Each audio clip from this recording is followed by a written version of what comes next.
Hello everyone, a very warm welcome. There are many parameters to judge a dasha from Lagna. For instance, if Venus is active, check Venus's lordship from Lagna.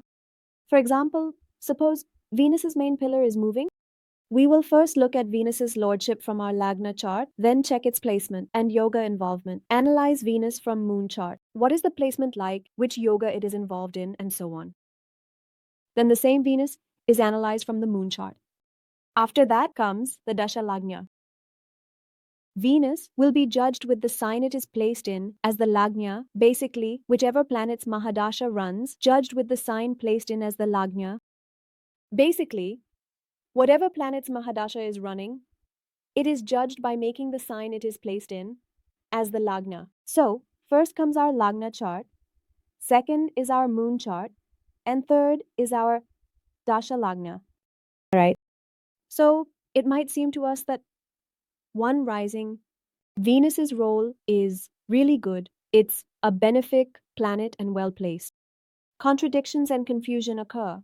Principles work for rising signs. So, sometimes we use multiple factors to confirm our point, but those same multiple factors can lead to confusion. But there are some principles that work very well for a particular rising sign. When we talk about Dasha Lagna, one principle is the mutual placement of planets, meaning how the Mahadasha and Antardasha are placed in relation to each other. It is viewed from Dasha Lagna. The planet whose Mahadasha is running is made the Lagna, and we need to see where the Antardasha Lord is placed.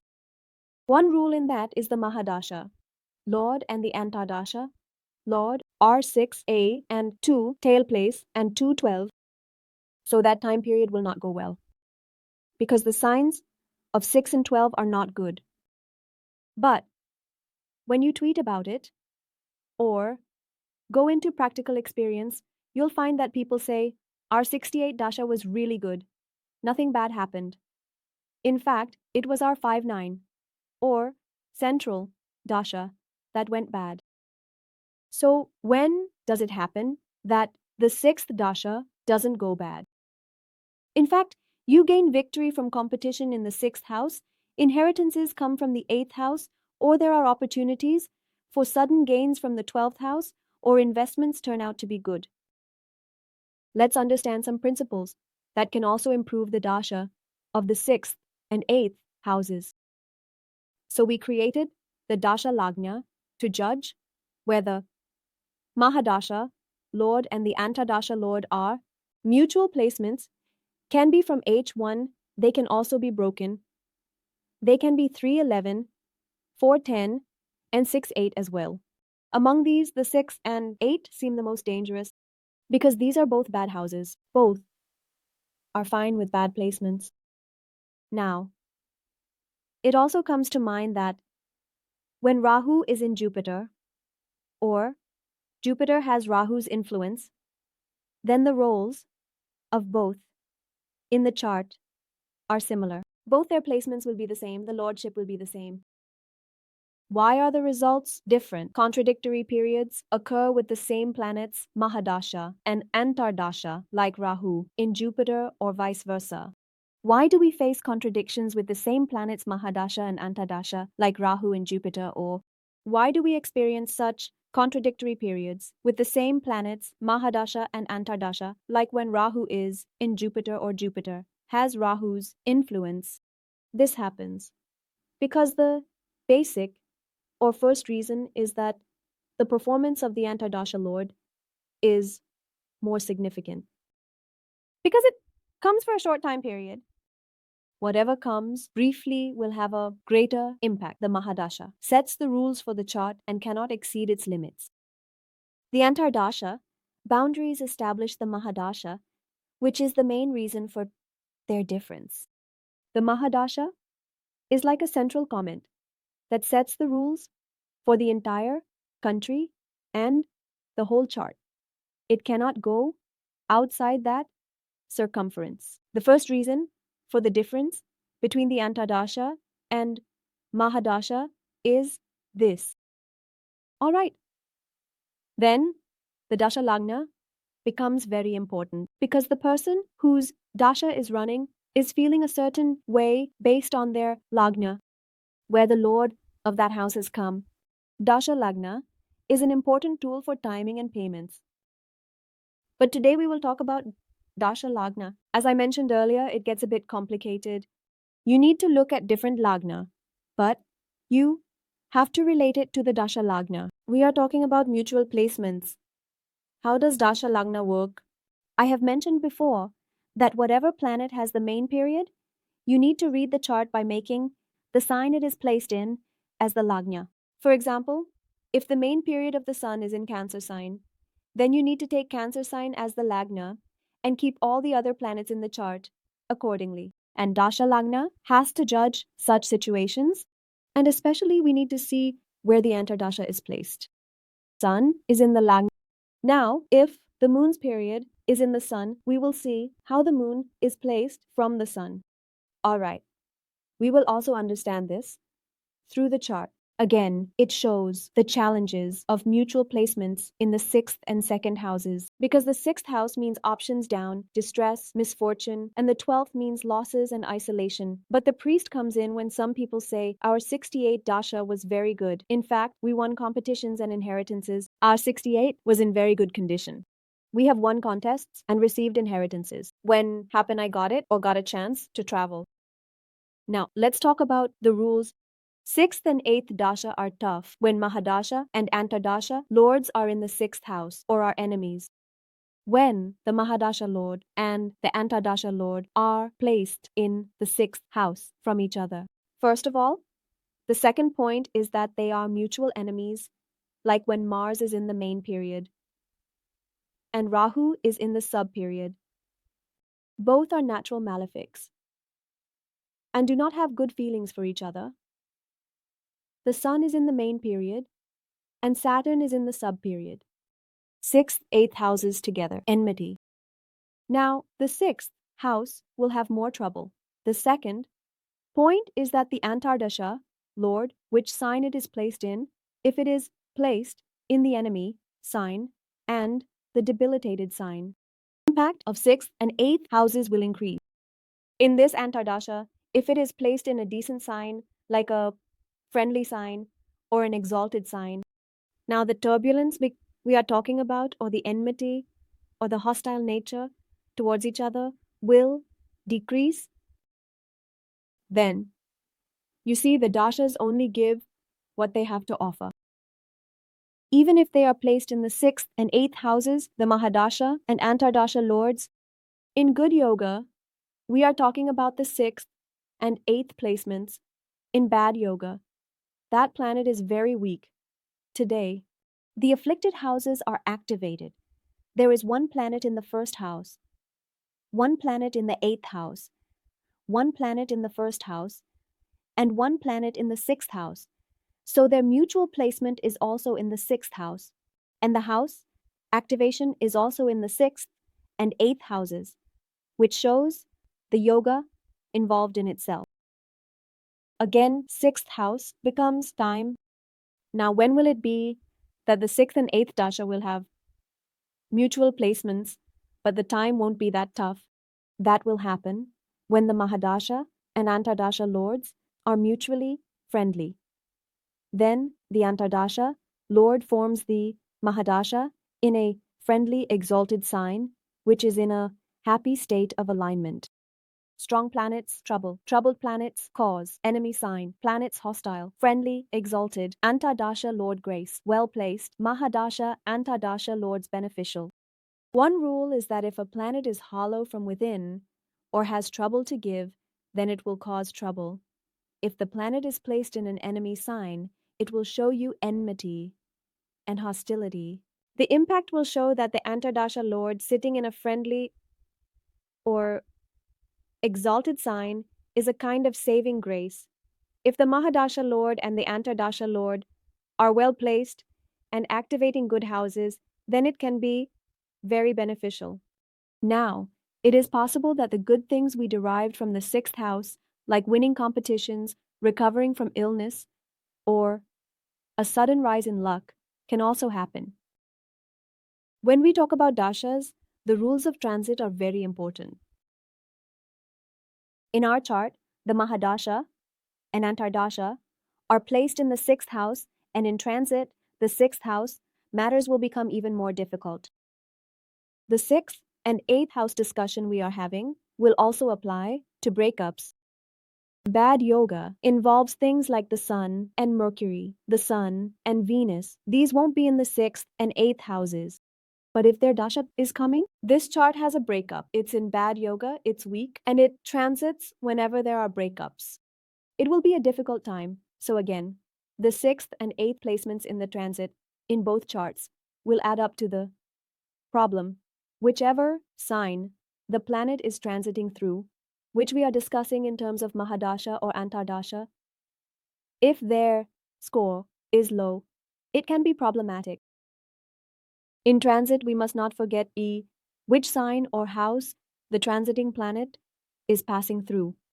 If a planet is passing through its own sign or a friendly sign, it protects it. It doesn't give that much strength itself, but if it's passing through a good house, then it can become supportive. Which net planet is the planet touching while transiting?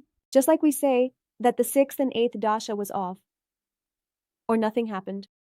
Now, when we are talking, we also need to see that the Antardasha and Mahadasha we are discussing, especially the slow-moving planets, are not transiting over any beneficial planets.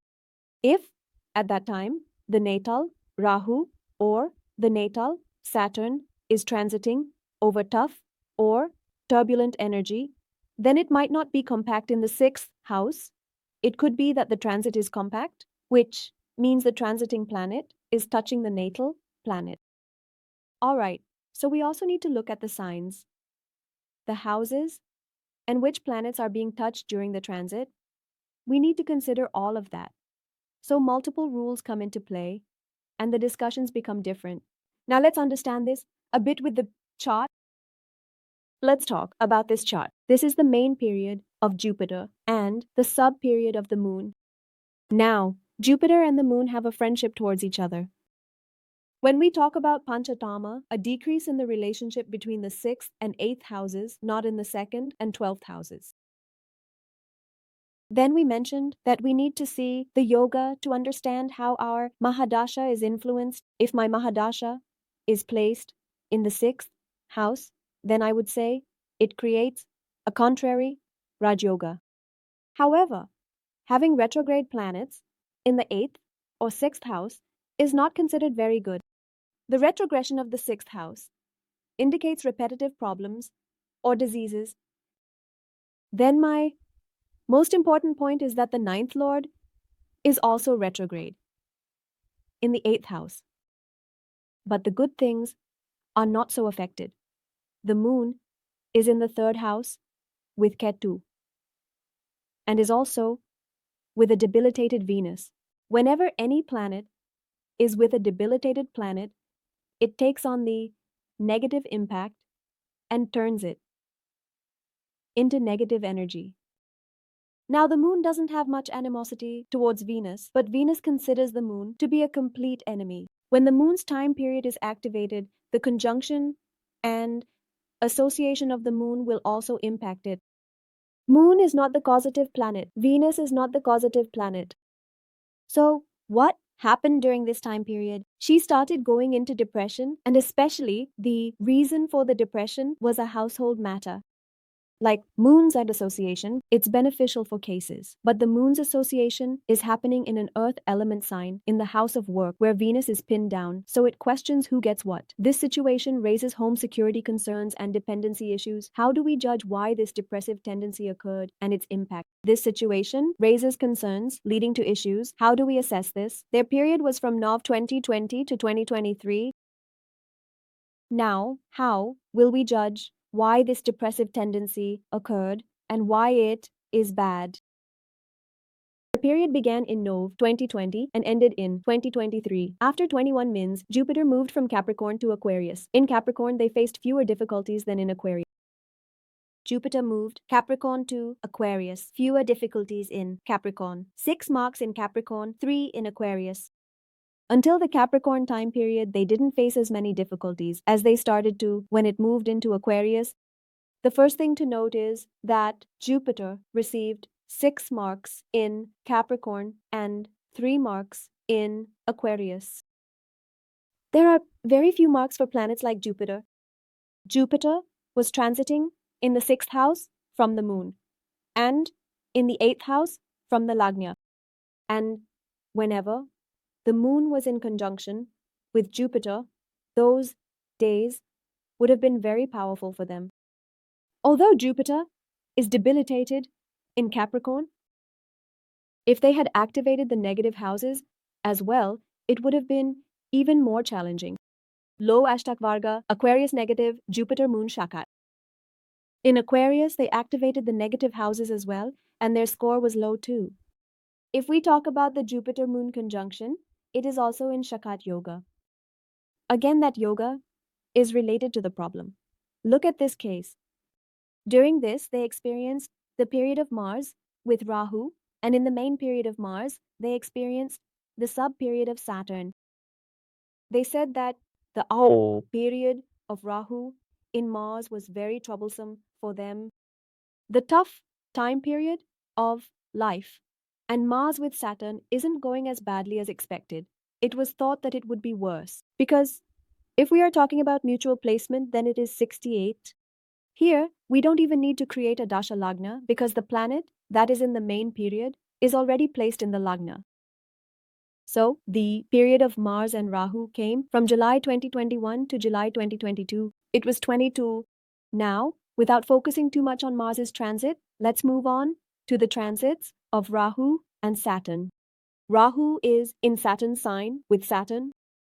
At that time, Rahu was transiting through Taurus and Saturn was in Capricorn. Rahu and Saturn both activated the 8th or 12th house. Saturn was transiting over Rahu and over itself. The transit of Saturn is generally considered good only when it is over the sun. Transits over oneself are not very pleasing either, especially the one that is falling in the 8th house over Rahu. Saturn and Rahu had very intense and different energies, especially for them, where one energy tells you that you need to work hard, nothing will come easily, don't deceive, don't lie. Saturn significator lies. Good Saturn is the significator of truth, while Rahu wants everything right now. It wants to take shortcuts. Both are similar, but Saturn aligns more with the 4th than the 9th. Energy differs. Saturn, 4th, 9th, Mars, Lagna, enemy sign.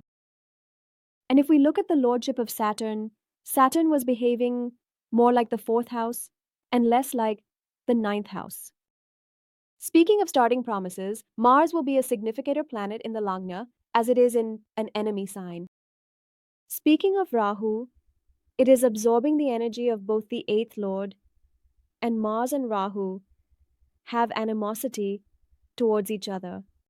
The starting principles we talked about are also applicable here, especially when Mars transited in a 6th or 8th position from Rahu. That time would have been significant. This means that if Rahu is in Taurus, then Mars is in Libra. Going into Sagittarius also shows mutual 6s. The transit, beautiful. If I have to pick a tough period, I would choose that time. It didn't come back in a 1-year time period. From July 23rd, 2023 to August 24th, Mars's period with Saturn has a feeling of animosity for Mars Rahu, but not for Saturn.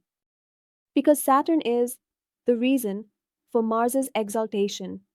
And since Mars is in Saturn's sign, they have a mutual relationship. Saturn transits into Aquarius with lower marks in Aquarius. Saturn is moving into Aquarius. Saturn behaves more like a benefactor, less like a burden. However, if I look at the Ashtak Vaga scores, Saturn received lower marks in Aquarius. Saturn's transit is better in Aquarius. Favorable in the 6th house. Saturn acts like the 8th house. Saturn is better in the moon's 6th house. Hence, that period was critical. And here, Saturn mirrored the eighth house's intense energy. Unlike March, activation was positive, not in negative houses. That's why that period became more critical. In comparison to the March Saturn period, the activation didn't happen in negative houses, and the role was also played positively. Even during this time period, whenever Mars is transiting the 6th and 8th from transiting Saturn, still it's key to note this. This is a very interesting case.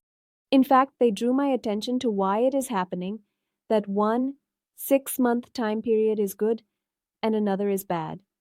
They experienced the Mercury time period around 2 to 7 to 8 to 9 in Saturn, which was a very good time period for them, while the Jupiter time period in Saturn was tough. First of all, in which yoga is Saturn exalted? Saturn is exalted in the opposite Raj Yoga. It's in the 6th house, and it's retrograde. Retrogression is a kind of strength. If that planet is the significator planet of our chart, then it gains strength. After that, Jupiter and Mercury are in the ascendant, with Mercury being exalted and both being strong. It's a good yoga. When we talk about the time of Mercury and Saturn, we need to see that Saturn and Mercury have mutual friendship. Mercury has received an exalted sign and has strong directional strength. So Mercury is very happy. Saturn and Mercury have some specific problems with Jupiter. No? Now, let's move on to the transit of Saturn. While considering Mercury's transit, during the time period of 2 to 7 to 8 to 9, Saturn was transiting either in Cancer or in Leo. When Saturn was transiting through Cancer, it was meeting Venus. It might be that Saturn's transit over Venus is not good for relationships or the female factor in your life. Their stress gives way to money, growth. That's very good. Saturn in the house of gains. When Saturn was over Venus, it indicates money coming in, and Saturn received very good marks in both Cancer and Leo. In Cancer, it received 4, and in Leo, it received 5. Very good marks for Saturn. This means that many planets were happy with this transit of Saturn. Saturn's transit over the Sun is also considered very good, as it provides recognition and pain relief. But when Saturn touches Ketu or activates the conjunction with Ketu, which is not tight, it shows that there might be some kind of conflict or problem at the workplace during that time. Because the 12th house is getting activated, and these signs are not friendly for Saturn. So basically, when we talk about the 6th and 8th houses, I've noticed that my Antra Dasha Lord is not placed in any bad yoga or sign. There is friendship in the transit, especially Saturn's transit is happening in a good house, specifically in Cancer, and it's forming good yoga. Because Venus is the second lord, wealth yoga in 11th house, Manika, is even better than Ming, where recognition might have been found in foreign lands. But Ketu must have done something wrong. Whenever transiting Saturn goes over natal Ketu, or transiting Ketu goes over natal Saturn, there is definitely some change at work. Now let's talk about why recently in 2022, their time with Saturn and Jupiter wasn't good. The first thing is that Jupiter is in an enemy sign, and being with an enemy, the irritation or uncomfortable feeling is more for Jupiter and less for Mercury. Then Jupiter and Saturn have a mutual relationship, but it's not a friendly one. If we talk about the transit, at that time, both Saturn and Jupiter were transiting through Capricorn, and both received a score of 2 in Capricorn, which is Jupiter's debilitation sign. Saturn was bearing the burden of debilitated Jupiter, and he didn't want to take that on, just trying to safeguard his house rather than safeguarding Jupiter on top. The two planets that form a relationship of 68 in my chart were either in conjunction in Capricorn or had a 2-12 relationship. When Jupiter moved into Aquarius, Jupiter's transit over the moon isn't good. It creates mental stress and tension. In fact, when Saturn and Jupiter were in Capricorn during that time period, Sadisati was also ongoing, So all these factors gave them more stress or problems compared to Saturn and Mercury, where the activation was with good planets forming good yoga. And a very important point is that when both Jupiter and Saturn were in Capricorn, they were in the 12th house from the moon sign, again activating a bad house. For a certain period, both were retrograde in Capricorn.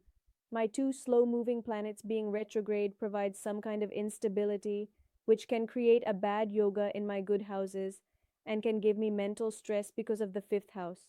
How I think about my approach. So next time, whenever you see that planets are musically in the sixth place, the first thing you should do is check their degrees. Degree-wise, they are not in the sixth place, so it might seem like they are in the sixth and eighth, but they are actually in the sixth place degree-wise. Then please consider these factors before saying that this sixth dasha will bring a lot of trouble. Sometimes there are some saving graces that help us out.